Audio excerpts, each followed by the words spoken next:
Welcome pong muli sa ating panibagong content patungkol sa chess tournament.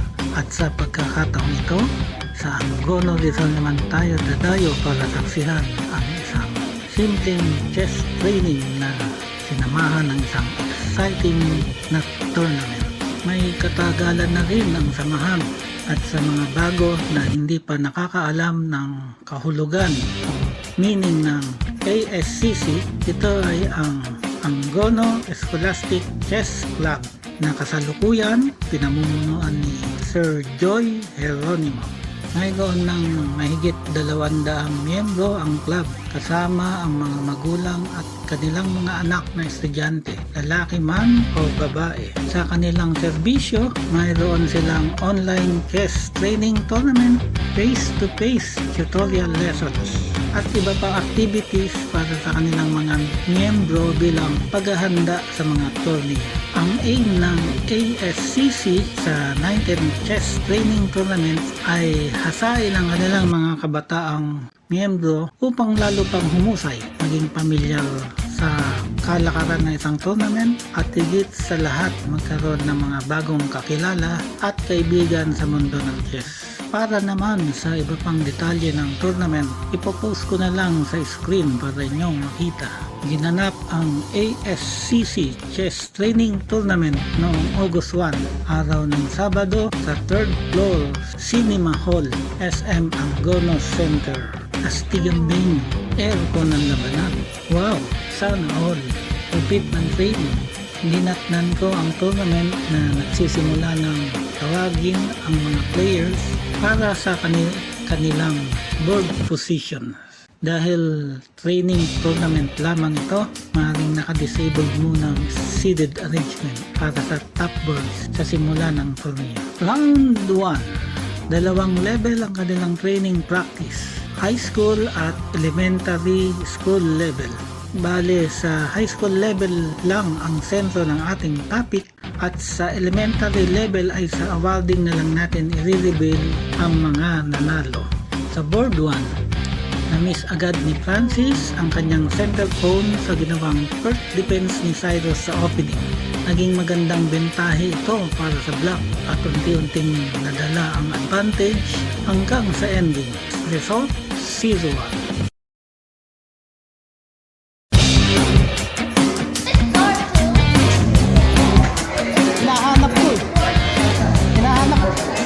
Hinahanap ko. Sabi ko sinihan ko. Sinigrat talaga namin.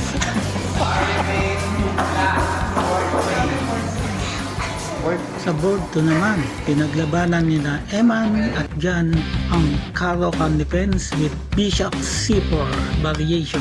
Naging positional ang laban para sa white, pati na rin sa pagbuo ng kanyang attacking chances. Sa huli, namayani ang white. Result, 1-0.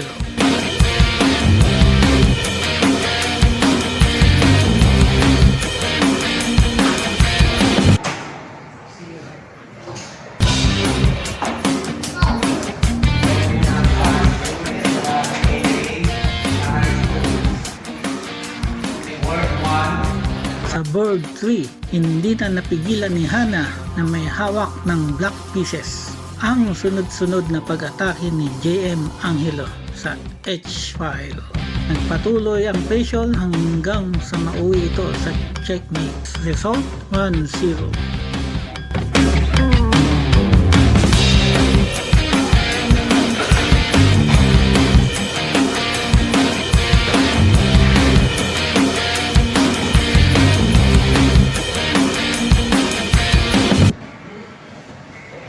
Sa board 4, nagharap sina Lance Anderson at Mark Jason.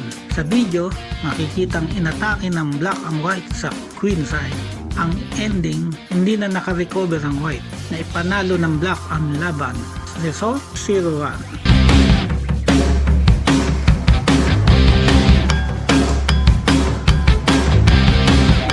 Round 2. Sa board 1, gumamit si Cyrus ng English opening na na-transpose naman ni RJ Russell sa close Sicilian kaya naging complicated ang laban. Samantala, ang dalawang pawn ng white na nasa 5th at 6th rank sa center ay naging malaking problema para sa black sa middle game. Dahil dito, kinapos sa oras ang black at napilitang sumuko sa laban. Result, 1-0.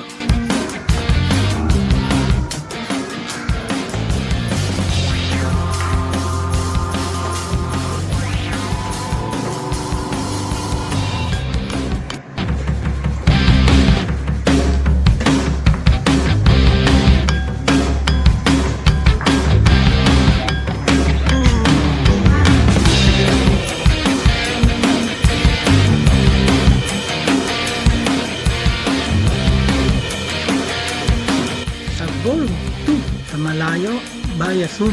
Mukhang perk defense ang pinaglalabanan nila Mark Jason at Emmanuel sa opening.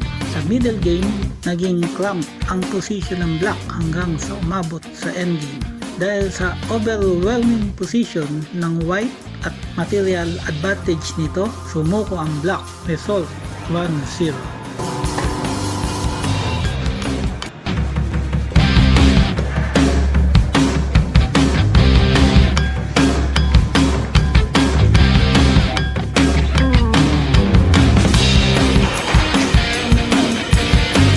Board 3, sa laban naman nila si Yana Jenna at Rafa Benjamin, naging relatively equal pa ang position sa middle game. Pagdating sa end game, makikitang nawala na ng isang piece ang white. Sumunod na eksena, king na lamang ang natira sa white. Result, 0-1.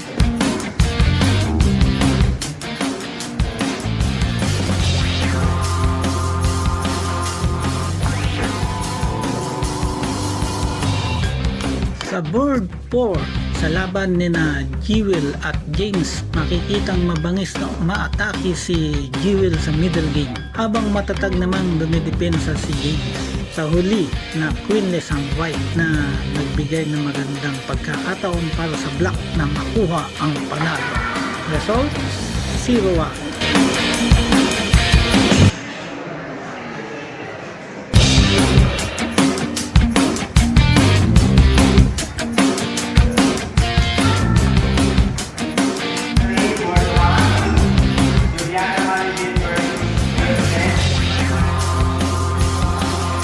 Round 3, sa board 1, umakyat sa pinakamataas na board si Lorraine at humawak ng white pieces upang subukang labanan ang wala pantalong si Cyrus. Gumamit naman ang black ng paborito nitong King's Indian Defense. Sa middle game, na-atake ng white ang queen side ng black. Kaya doon napunta ang malaking pressure at focus ng depensa ng black. Pero sadyang ang labanan sa chess ay may kasamang pagkakataon at minsan kaunting swerte. Nagblunder ang white dahil na-miss nito ang isang pawn push sa e6 na maaari sanang maging susi sa kanyang panalo. Dahil sa magandang pwestuhan ng kanilang mga pyesa, nakarecover ang black at kalaunan ay naipanalo ang laban. Result, 0-1.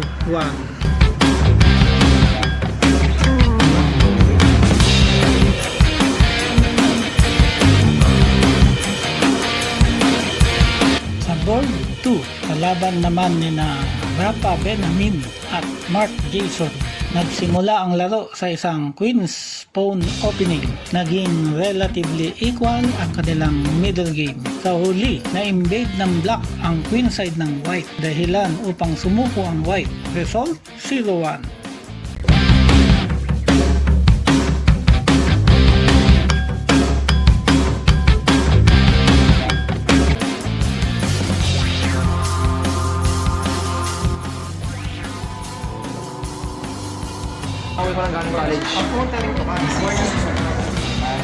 Sa board 3, sa laban ni na JM Angelo at Timothy Priel, mabilis na nagresulta sa draw ang kanilang pagtatagpo. Result, tig 0.5.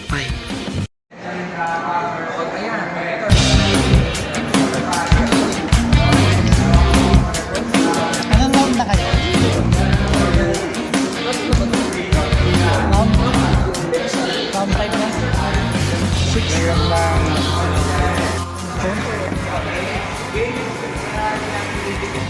board 4, sa laban naman ni na Emmanuel M at si Yana Jenna, ang naitalang resulta ay 1-0 panalo ang white.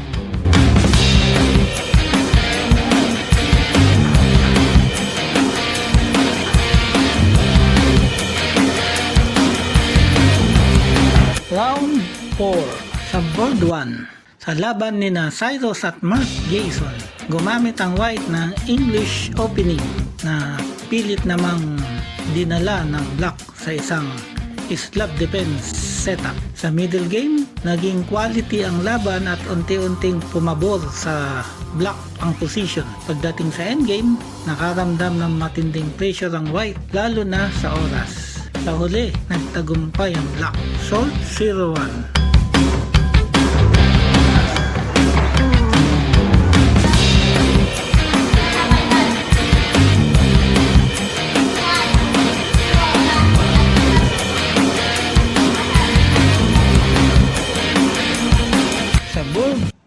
Sa laban naman ni na Eman at JM Angelo, halos pantay ang posisyon sa middle game.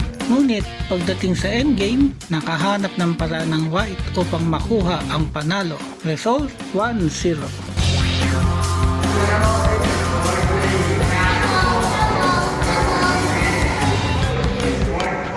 Round 5, sa board 1, umangat sa 3.5 points ang score ni Timothy, kaya nakaharap niya ang nangungunang si Mark Jason sa board 1 at wala pang talo. Sa kanilang laban, nauwi sa isang slab formation ng opening. Mabilis ang naging palitan at sagupaan ng dalawang players, kaya mabilis ding nakakuha ng attacking chances ang white laban sa black. Sa huli, nanalo ang white. Result 1-0.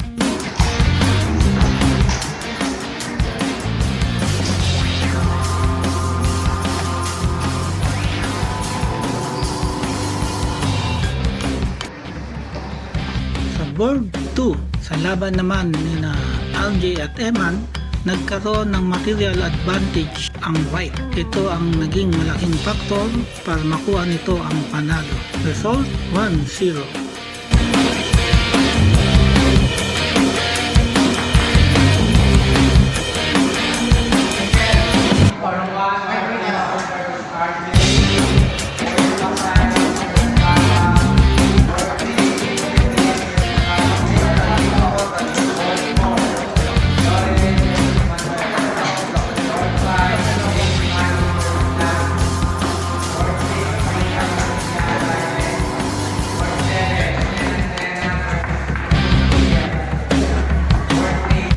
Board 3, mabilis ding natapos ang laban nila Jewel at Cyrus, kung saan nagtagumpay ang black. Result 0-1.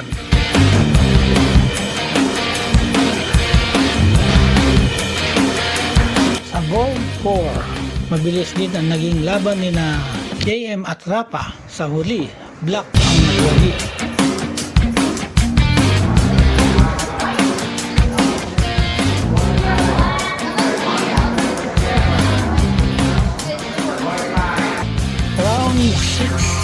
Last round, at dumating na tayo sa last round ng 19 ASCC Chess Training Tournament. Sa board 1, laban ni na Mark Jason at LJ Russell.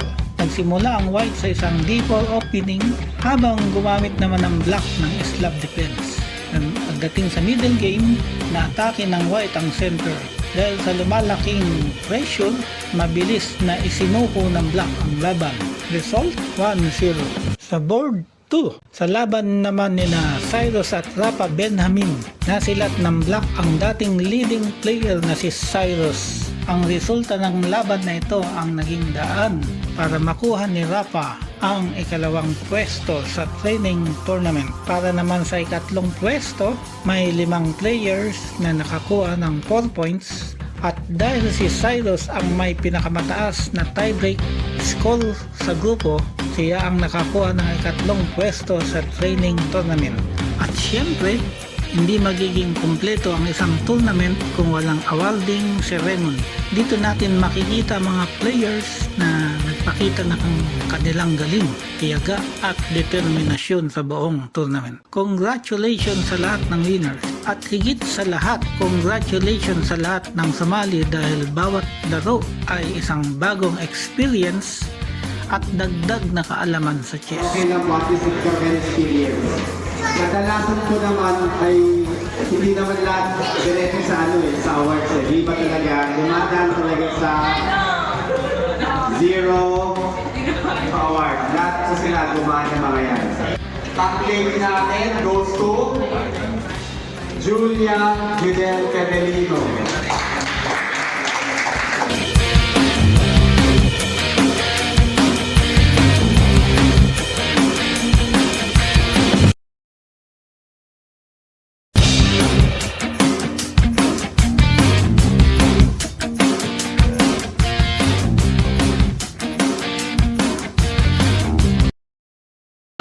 Runner-up, elementary, Wancho Kaniwasa. Wancho, congratulations! Asa si Mami?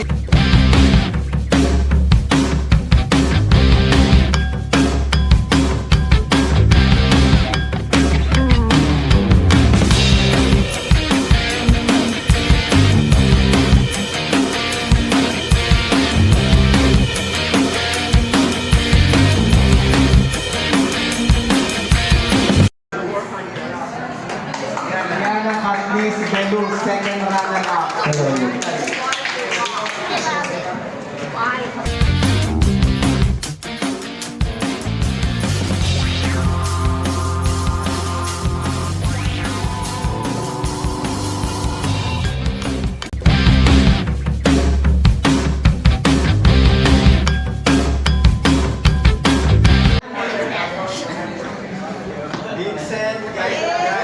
Vincent Gangaita.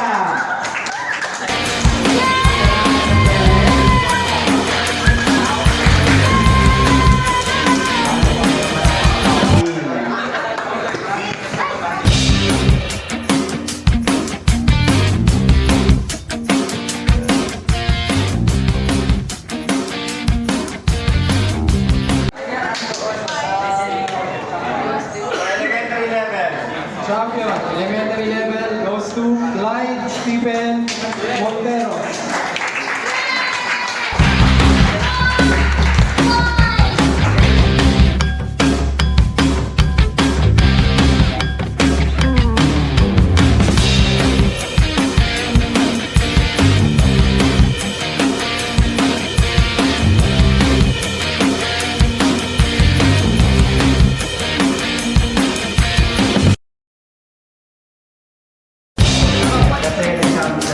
Okay, let's go to high school level. Top lady goes to top lady Jewel Olivares.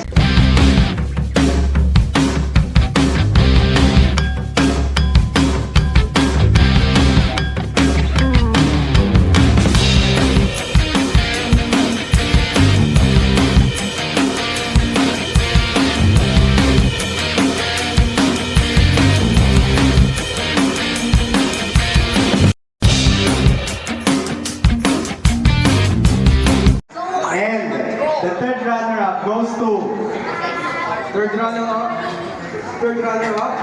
Emmanuel Madani.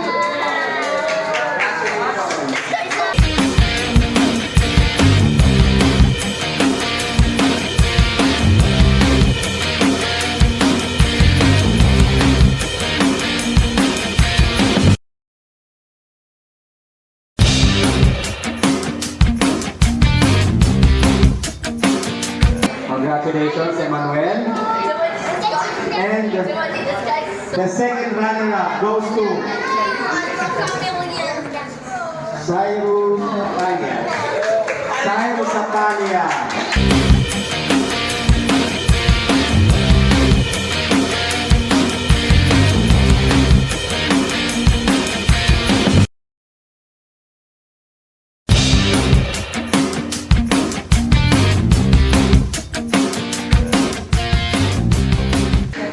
Congratulations. Thank you so much. May pamasahe ka na. And the first runner-up goes to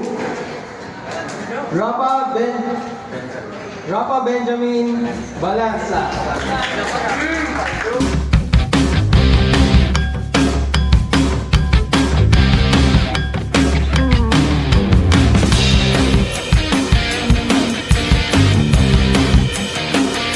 Thank you so much. Congratulations. And the champion. Ito talaga tayo po. Mark Jason Gordon Jr.